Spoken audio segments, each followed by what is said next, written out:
Hello, my name is Bulsa, and I have chosen to do my project on crocodiles. I hope you guys enjoy the presentation.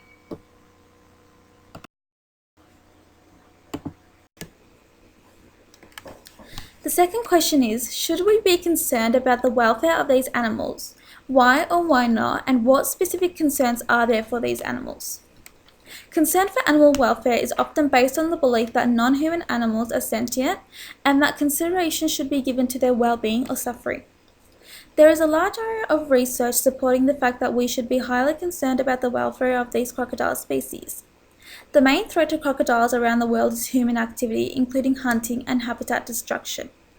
Early in the 1970s, more than 2 million wild crocodile skins of a variety of species had been traded, driving down the majority of crocodile populations. So, why should we be concerned about the welfare of these animals? And what specific concerns are there? As previously explained, crocodiles continue to be hunted today for their body parts to be used for food sources and for other medical and commercial purposes. Almost 23 species of large crocodiles have been overexploited by hide hunting and are under varying degrees of threat and extinction. Their hides are tanned and used to make leather products such as shoes, handbags, and suitcases. The most critical threat facing threatened crocodile is the loss of fragmentation of natural habitats.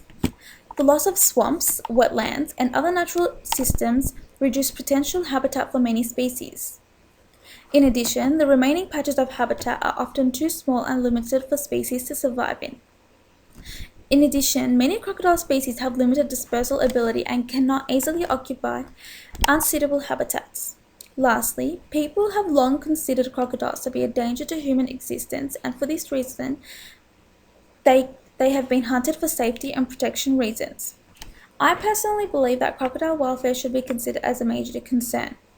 Based on previous research studies, it is clear that crocodiles are also a major tourist attraction throughout northern Australia, both in the wild and in wildlife sanctuaries.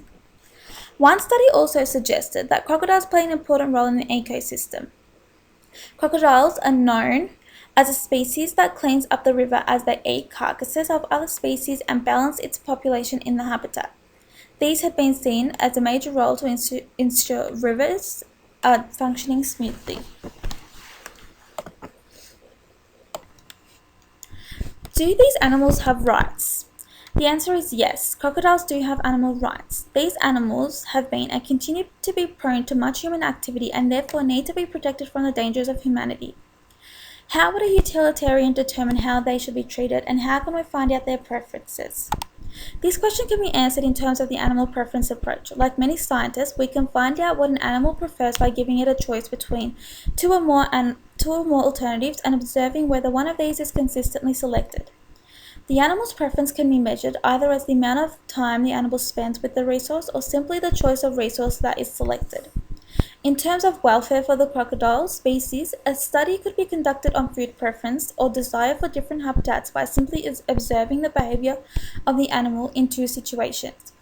We could also assess crocodile preferences through the biological functioning approach. This approach aims to assess how well the crocodile is functioning through observations of physiological responses. It also involves looking at crocodile injuries, disease, and bodily organs such as the heart and the kidneys.